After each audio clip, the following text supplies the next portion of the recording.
What's up, everybody, and welcome back. Today, we're going to be talking about marketplaces and channels and why SaaS companies should be thinking about them much sooner than they often do. To talk about this topic, I brought on a good friend, Alex from WeTransact. Alex, why don't you give us a little bit of an example of your background and why you are a great expert to speak on this topic? Sure. I've been working with hundreds of software vendors and startups in the past. Spent 8 years at Microsoft, mostly focusing on Azure innovation and startups. And then I joined WeTransact, where my role is today to help hundreds of startups as well building go-to-market. So I have a big, variety of startup and customers that I've been working with, which give me, I think, a good overview of this subject specifically. A very important skill set. So why don't we start with some of the basics and fundamentals, which is anyone tuning in today may already know what a marketplace is, but maybe they don't know what a reseller channel is or vice versa. But can you tell us a little bit about what marketplaces and reseller channels are in the context of software companies and why they're important? Sure. What I'm mostly focusing on is cloud marketplace, such as Microsoft, Google, Amazon, all those big companies. Basically, there is a big misunderstanding on the market because when you hear marketplace, you are expecting something such as what you would use in B2C. Mostly marketing engine visibility. The reality of those marketplaces right now is that it's mostly a way for you to leverage the Microsoft or any hyperscaler customers and channel. So it's actually new channel for you to exploit and to leverage into building your growth. So should people be thinking about it like, the Apple, App Store, or the Google and or the Android store, or is it a little bit different than something like that? Because I think you mentioned it, some people think it's like B2C, but it's not just like an app store, right? What differs in terms of how a marketplace works? Yeah, so we are talking B2B here, so sales cycle is longer, and most of the prospect or customer I'm talking with are always saying, yeah, but my sales cycle is actually long, and so it won't happen that someone is going to buy fully digitally online. The reality of the marketplace as of today is that sure you will have some visibility, but it's not what you're going to bring by building this integration. What you're going to bring is the ability to sell with the hyperscaler sellers. So you're going to be able to work with them. You're going to be able to leverage some pre-negotiated budgets that they might have, and you can also work with the reseller channel. For example, Microsoft have more than 90,000 resellers worldwide, which sell their software, and you're able to scale your channel and your reach through selling with those resellers. So that would be the main two channels that you could leverage by the marketplace. And honestly, the marketing piece is good to have, but as of today, the maturity of customer is not big enough for them to actually go and look for specific solutions through the marketplace. So it will happen from time to time, but it is definitely not where you will have the biggest return of an investment. Tell me a little bit about resellers. Like, what is a reseller? So a marketplace, I guess, is where you list, your solution, and there's some integrations we'll talk about. But what are these reseller things that we keep talking about, and how do they fit in? Yes. So a reseller will be any companies that sell softwares from Microsoft. So basically, if you are a software vendors, you need to think about all the economics that having a reseller channel would create, right? So it's all about your cost of sales. As software vendors, you have different costs in terms of selling, support for your customers, acquisition, marketing, all of that. And so the idea is you are giving them some margin for them to be able to manage that part and to scale your growth using their own customer base, which is already existing because it's their customers, of course, the cost of the acquisition is pretty low for them, and they can make a living out of it. And so it's really about understanding which kind of company are a good fit because they have a similar customer base, a similar product fit in terms of what they are selling, for you to be able to understand about, okay, can I go from, I don't know, 100 customer to 2,000 because I'm able to leverage that new customer channel that is going to help me grow.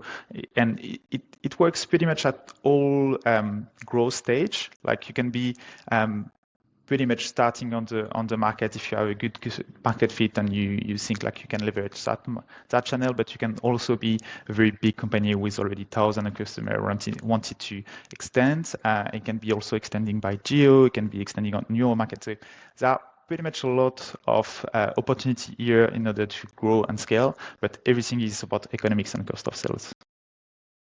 That's interesting. So, what are some of the key benefits in that case of a SaaS company or a software company using these marketplaces? We've talked about a few things, but is it like discoverability? Is it marketing? What are some of the real reasons that they should be thinking about marketplaces as part of their build of a business? It's all about growth. It's really about how to build a sales channel. So if you work, basically there are two channels, right? You can work with the hyperscaler sellers or the hyperscaler resellers. So if you are focusing specifically on the sellers, the main benefit will be to accelerate your sales cycle because you get some intel from the sellers. You also leverage some pre-negotiated budgets. Usually, you need to think about the marketplace, about a way to bill your customer, right? It's a transactional flow mostly.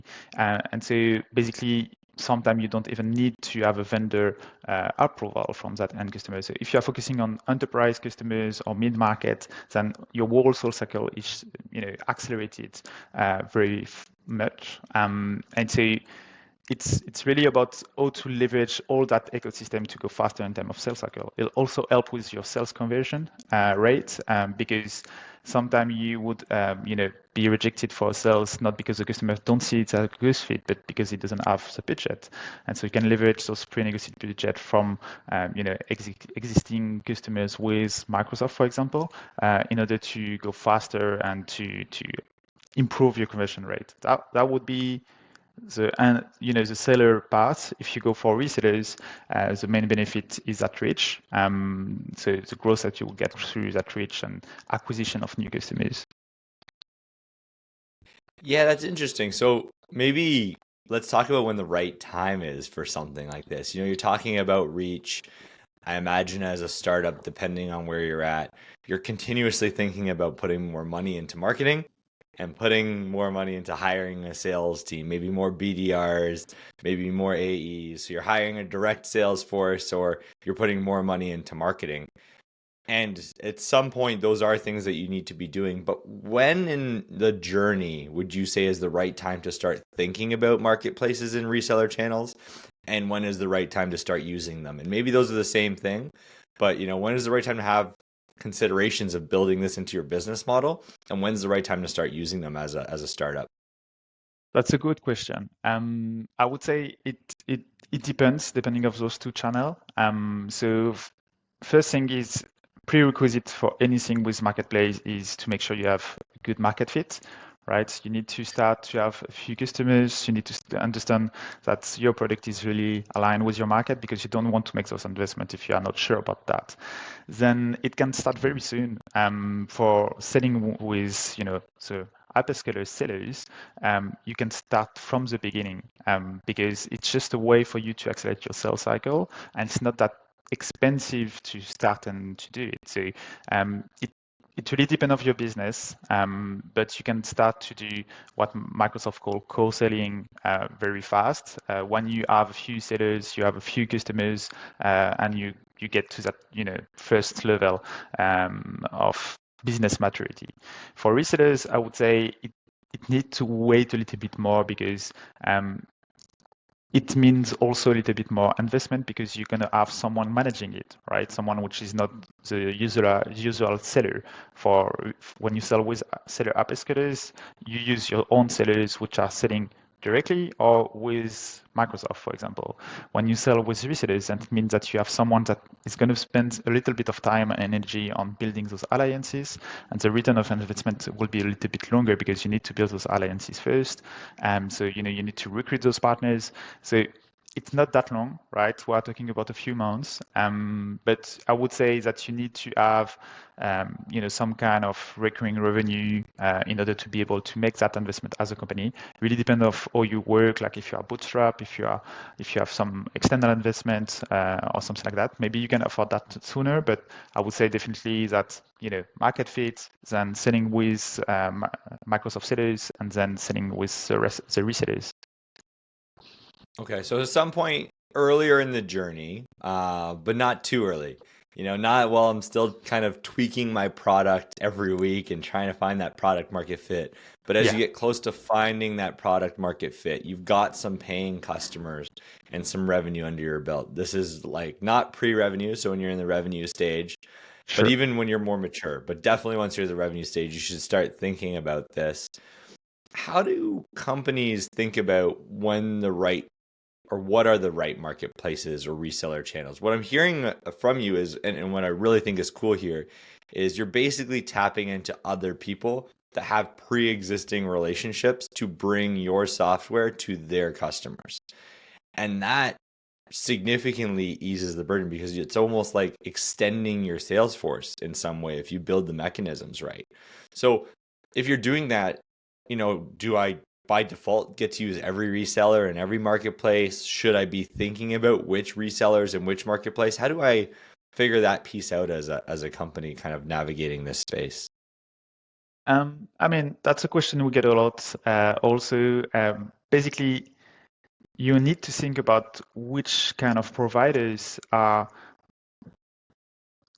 have captured your customer audience, right? So the thinking is, okay, so my prospect, will there be Microsoft customers, Google customers, Amazon customers, Salesforce, whatever the software is, and you need to think about then you can leverage those audience through those marketplace channel. So honestly, we are working mostly with Microsoft at WeTransact. I mean, only with Microsoft at WeTransact, to be honest. And so I have not met any customers that was not a fit somehow. You need to have a SaaS platform, right? You cannot have on-premise software because this is like prerequisite. But when you are a SaaS, then usually there is always a Microsoft customers in your audience, and there is always a good fit. So it's really about understanding like, oh, you can leverage that. Then it's not because you have built that muscles, that marketplace integration, that you know which kind of resellers you should work with, or you are able to reach out to the right sellers. So you need to build that right go-to-market and to understand what is the right fit in terms of customers, in terms of resellers. So it's really about taking the time to build your strategy. It can be very fast to do, but you need to take that step about understanding like what is the partner profile that would make sense for your business, right? So you don't waste your energy, and also understanding which kind of end customers make sense for you specifically in that motion, working with Microsoft Sellers, for example. So it's about building that go-to-market muscle in order to be proactive when you're on the marketplace, because what we see is that a lot of software vendors, they are getting listed into the marketplace, and then they are waiting for leads, right? And it doesn't work that way. You need to be proactive. You need to have your own go-to-market strategy. Yeah, so it sounds like it's a little bit about figuring out, are the customers that are the customers of your software also the Yes. customers of the reseller or marketplace that you're using? And that's a step. Talk to us a little bit about this piece where it's like, well, I've listed it in a marketplace, and we'll talk a little bit about that process. But for those that are like, oh, I've heard of people that have listed in the marketplace and no one's buying. Yes, Talk to us about that, because is this just a listing? Like you just throw it up there and expect that sales come in, or are you having to do other things in tandem to listing it in a marketplace? that's a classic, right? Like it happens way too often. I love to take the discussion with those customers usually because they have some kind of maturity also with the marketplace, but also some frustration that where we are actually able to help, right? So very simple. If you list on the marketplace and then you wait for the business to come to you, nothing's going to happen. You might have some lead from time to time, as I was saying, but it's not worth the investment. So if that is your plan, that is your strategy, you should not go, for sure. Then the question is, how do you make revenues through the marketplace? And basically, you need to build some go-to-market and to have the right knowledge on how to execute that go-to-market strategy. So it's how to train your sellers, how to identify which are the right accounts, how to be proactive on reaching out to Microsoft account executive, for example, in order to get the discussion with them when you have an opportunity. It's understanding that it is more a muscle for sellers, for example, that works on customer where you already have a discussion with them, than purely outreach, because account executives are already pretty busy, right? That's why Microsoft is such a big company. Yeah. And also on the other side for resellers, it's that identification layers. Then it's that capability to confirm what seems like a good fit because of external strategy with actually the customer base, being able to check if those resellers actually have some of your prospect as customers. And there are a few tools on the market to do that. And then it's about building something very simple, right? With the resellers, you don't want to ask them to invest too much in the partnership until they actually have, some kind of reassurance of the fit between your product and their customer base, and you're the one outreaching them, right? You are the one asking to build alliance. So you need to invest a little bit on that and making something very simple, kind of a POC, right? Of that alliance and that partnership. Something very simple. That's that's interesting. So similar to, I guess, any strategy that you invest in as a company, this is not a set it and forget it. This is not just list it and they will come. Similar to how, in marketing, you don't just put something out there indefinitely and you're not tweaking and investing other energy in it. So what you're saying is what's equally important is once you are in the marketplace, to actually align sales and marketing resources to double down on this channel alongside the other ways that you sell in a similar way, to connect the dots, if you will, to figure out how to go sell these things together, and to explain the value to them and the value to the end customer and why their end customer might value from it, so that you can bring everyone to the same table. The marketplaces sound like they're really about bringing multiple parties to the same table, and then helping ease along the transaction, rather than just being you said it could happen, but you're not just really using this for visibility. You're just putting it up there for visibility and eyeballs. That's the wrong concept of why you're doing it. So then some people might ask, okay, great. So if I have to align sellers and resources and marketing, why am I not just doing it myself? And so I think you talked a little bit about this earlier on, but what are some of the benefits of, despite putting similar resources to a direct sales motion, equally investing marketing and sales resources behind your marketplace or reseller motion? What's the benefits of that for a company? Yeah, so it's a logic of ecosystem, right? It's how you connect your sellers and your marketing with Microsoft sellers or resellers.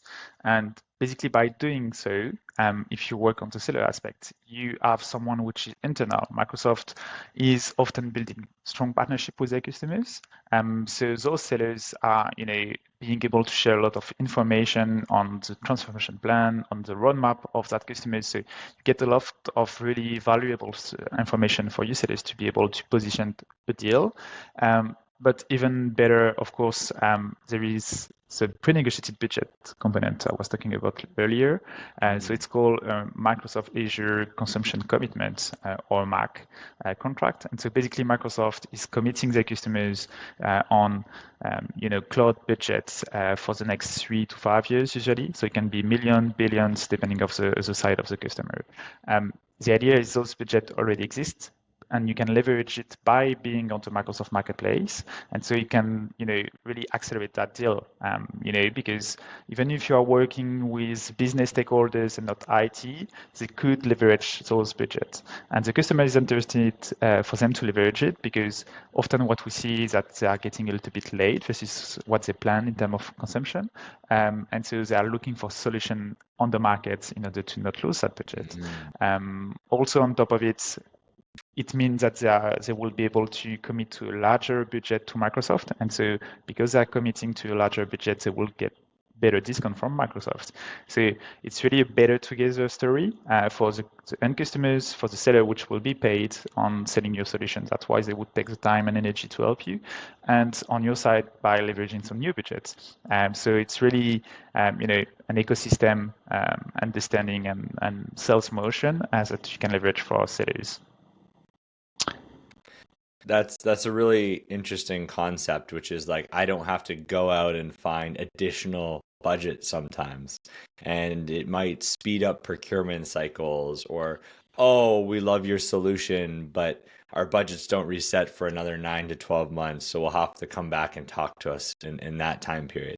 What you're telling me is sometimes these budgets may be pre-allocated and you may be able to fit your value to the technology department or to the business within something that's already been carved out, which can significantly, if you can prove the value in your solution through your sales and marketing team, now you can overcome the next barrier, which is the timeline of purchase on these longer sales cycles. And a lot of that comes down to approvals and budgets and procurement.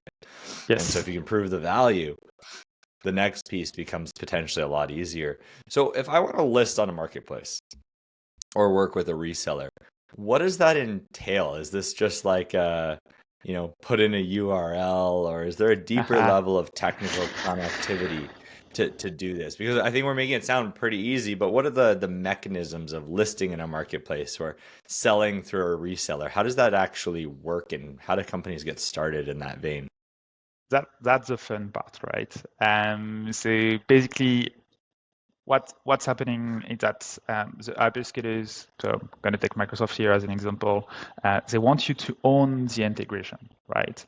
So you need to build a backbone in order to build that connection in order to report those contract, because through the marketplace, what you're going to create is not only an offer which will be listed, it will be all the contract of all your customers that will go through it, right? It's a transaction and flow. So you need to build that integration. So it means technical projects. In my experience, if you go and do it by yourself, it would be about 6 months. Technical projects, and you need to build that, and you need also to build a front which is good enough for your sales, marketing, and finance to be able to use it, because those will be the stakeholders, and you don't want to be in that situation that we see way too often of IT being in the middle of all of that, and on top of managing the maintenance of that integration, managing also the different requests of the different business stakeholders. So it's really about that technical project. What we do at WeTransact is we give you a SaaS version of it. So instead of 6 months, we are talking 5 days, easier. And the idea is we just give you a platform where you can build your offer, your contract, and everything in order to make it very simple for you. And so, of course, it comes at some fee. We have like a yearly flat fee. Microsoft also, when we're talking about fee, takes 3% margin on all the deals that go through the marketplace, and you have the margin of the resellers that you need to keep in mind. But basically, that's it. That's a technical component that you need to build in order to be on the marketplace and to report all your contract and So also the consumption. That technical piece takes some companies up to 6 months. But what you're saying is if you don't want to have to manage that technical lift and the marketing and sales lift, you could work with WeTransact and you guys can help shrink that down to something like 5 or 6 days of sorting out the technical integrations as well as the sales and marketing listing, if you will. Yes. So basically for that part, there is 2 parts on the marketplace. There is the technical integration, there is a go-to-market. For that technical integration, we really make it very simple for you, and we give you a SaaS platform that your business stakeholders can use from day one. And so you don't need any technical stakeholders to be involved even in our 5 days onboarding. It's about 30 minutes each day for 5 days straight, and then you get listed and you get what Microsoft call transactable. So you have the ability to sell and create contracts through the marketplace. That's really, really cool. And so I guess in that same concept, like who would use something like WeTransact versus who might try to attempt this themselves? Obviously, I think you'd love everyone to use WeTransact, but I imagine there's scenarios where, hey, just go do this yourself versus like these are the sweet spot of types of people that would really benefit from your help. I'm hearing a reduction in time, but it sounds like there's a bunch of other resources and value that you would add Yes. to the sales cycle. But who's sort of the perfect customer? When's the right time to reach out and start talking about this? So, just to explain what we do, because the answer going to depend on it. We also Yeah. have a go-to-market layer on top of it. So basically, what we do is we do a very guided experience on the marketplace. So we help you to understand how to sell with Microsoft sellers, how to sell with Microsoft resellers. So basically, some strategy trainings and some sales training for your sales force, and then basically we go on an ongoing discussion with you, and we even jump on some call with your end customers or with Microsoft sellers or resellers. The idea is we make it very simple for you to go through a proven methodology that gets some results within a few months. So in terms of customers, it really depends. We have different types.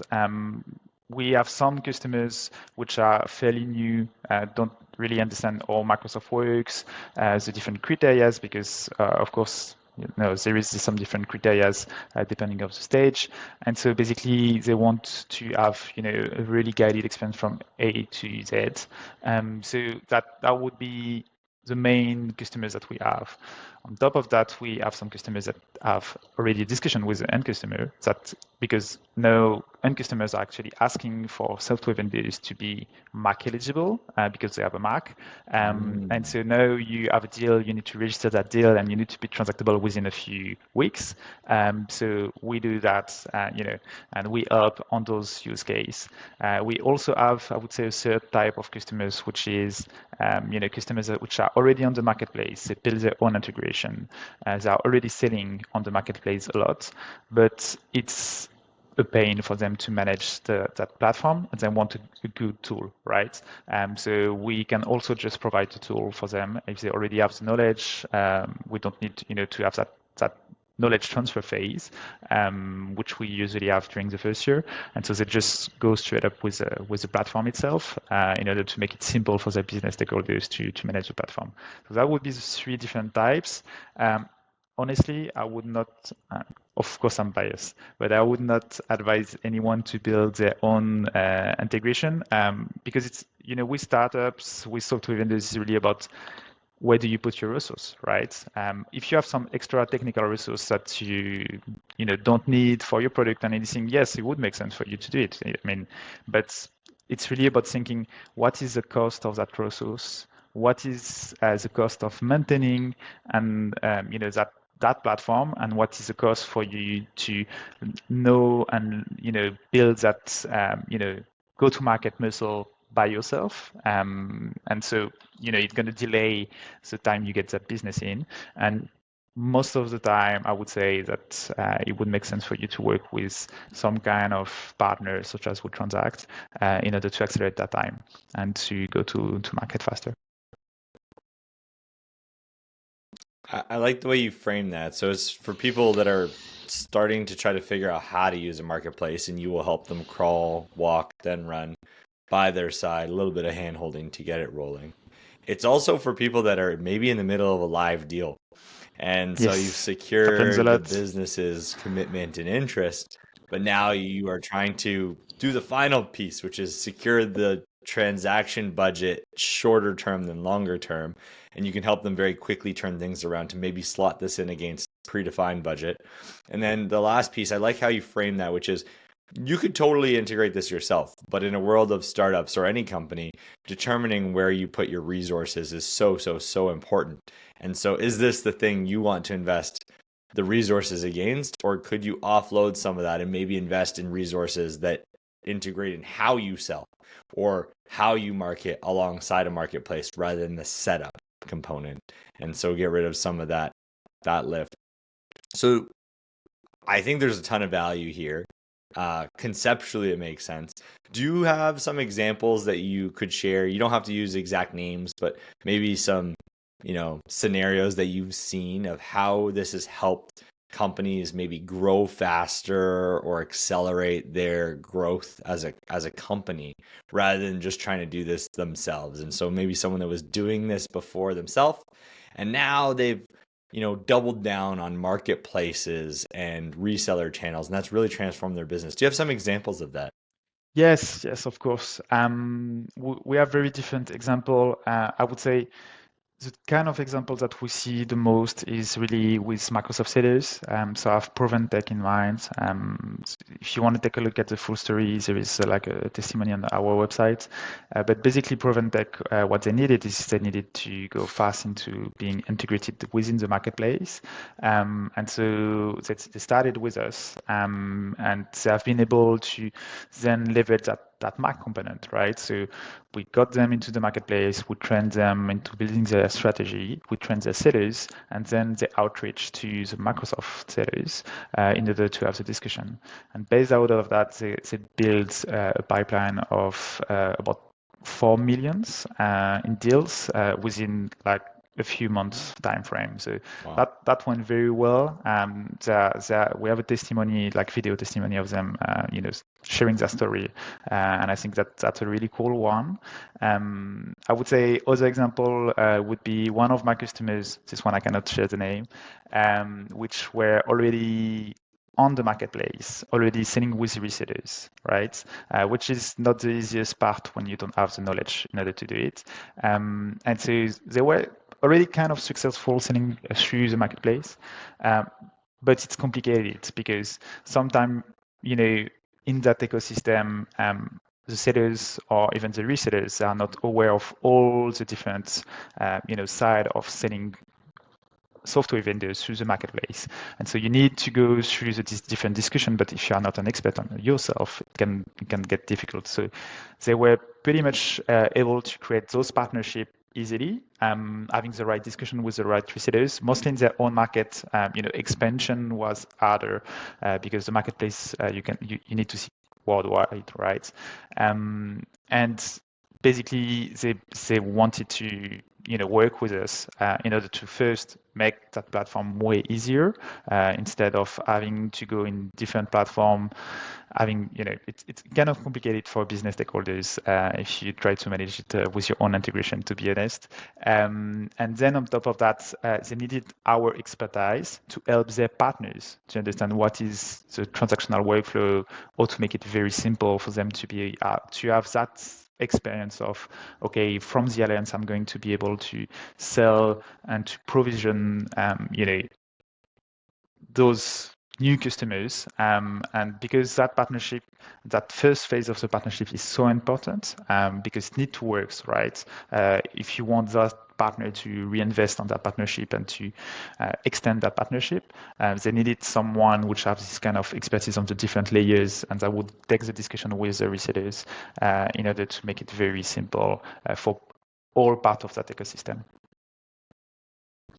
Yeah, and I want to add to one of the pieces you said there, which is, for companies looking to sell through resellers or list on a marketplace, training your sellers on the positioning is equally important. As a seller at Microsoft myself, I can attest to the fact that there's a variety of ways that people reach out.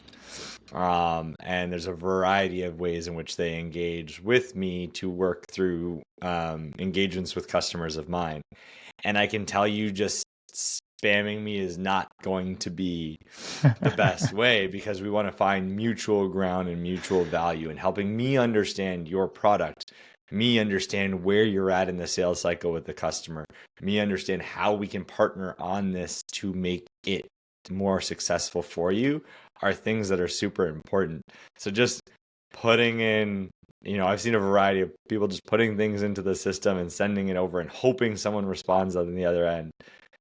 That's probably not going to be successful. And so working with someone that's, and like Alex has worked on both sides of the fence, can Yes. help coach you through these things is super important to do it right, because there's lots of sellers that are willing to go partner with you.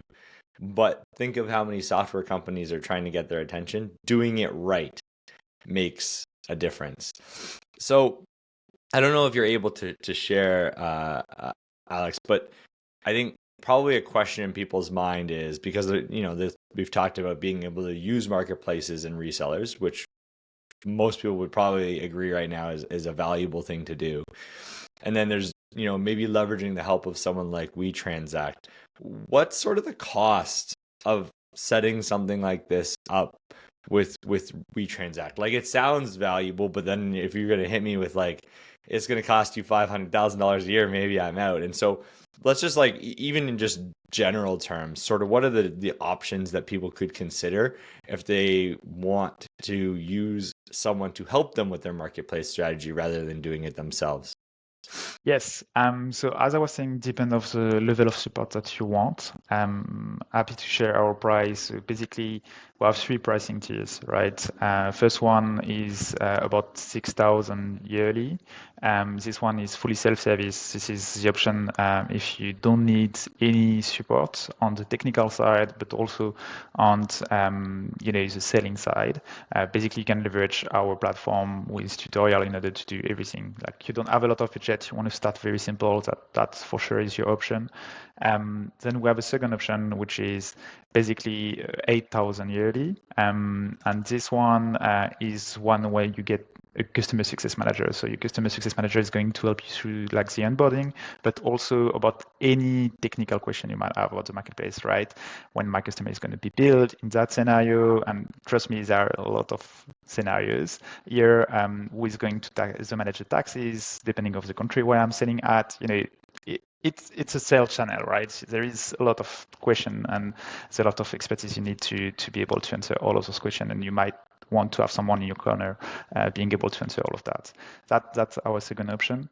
The last one is 10,000, 11,500 yearly plus 5,500 for first year, which is the one we have for go-to-market, right? So you have access to a senior person from our side, which would be anyone which have a meaningful experience at Microsoft previously, so experience both sides, in order to help you to build your strategy, to sell, to train your sellers, and to go in the discussion with your customers, resellers, or Microsoft sellers with you, in order to manage the terminology, because Microsoft terminology is big, but also manage all the knowledge and get you to that guided sales experience through the marketplace.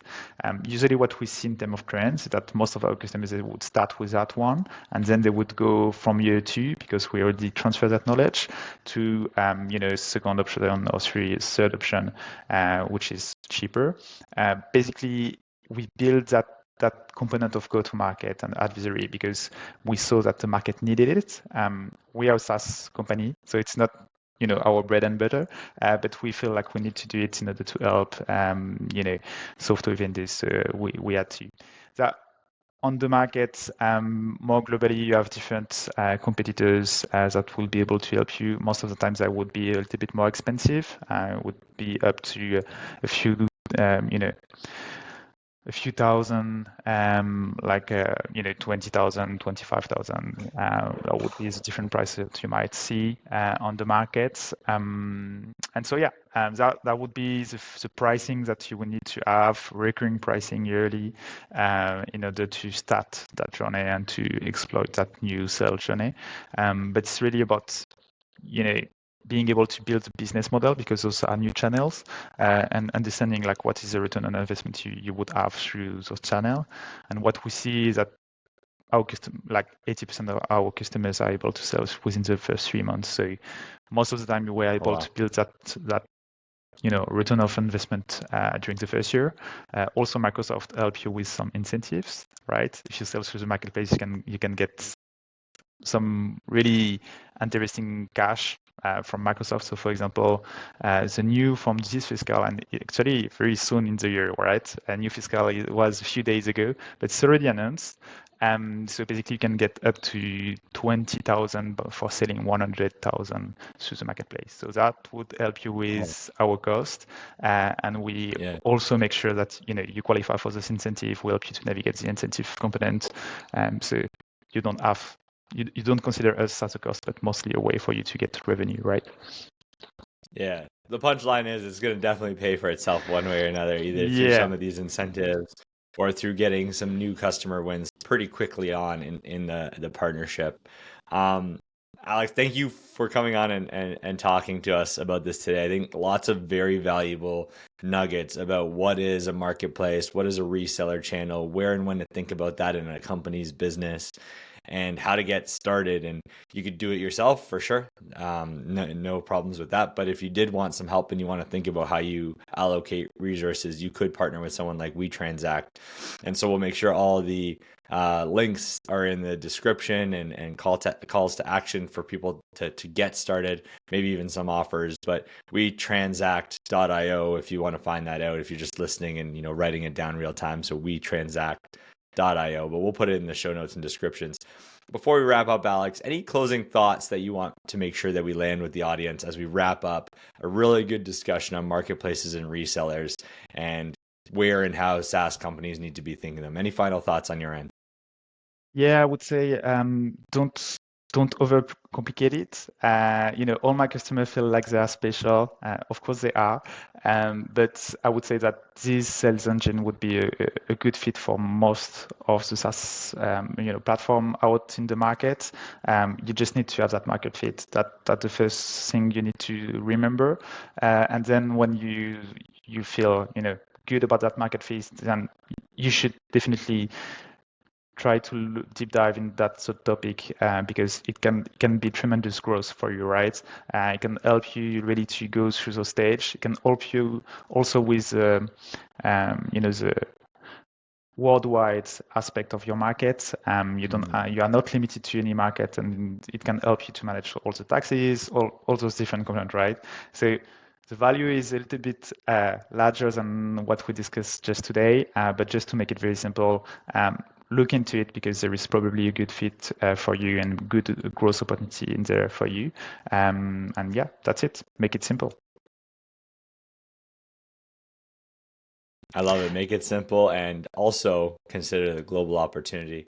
Thank you so much, Alex. Thanks to everyone that tuned in again for another episode and hope to catch you on the next one. Have a great day.